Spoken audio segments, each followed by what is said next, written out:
నారీ నారీ నడుమ మురారి అంటూ ఇద్దరు పెళ్ళాలని చేసుకున్నావురా నీవు. కానీ ఈ క్లోజ్ ఫ్రెండ్ డాక్టర్ మాటే వినలేదు.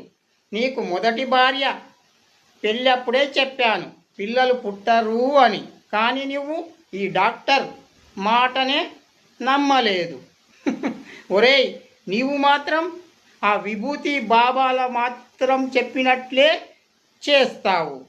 అది నీ కర్మ. ఇప్పటికైనా చెప్తున్నాను, నా మాట విను. ఇద్దరు పిల్లలను వదిలేసి తిరుపతికి వెళ్ళావనుకో, స్వామి సన్నిధిలో నీ శేష జీవితాన్ని గడిపేయిరా. ఇక నీవు పెళ్ళిళ్ళు 200 చేసుకున్నా వేస్టే. నీ ఫ్యామిలీ డాక్టర్గా చెప్తున్నా, నా మాట వినరా.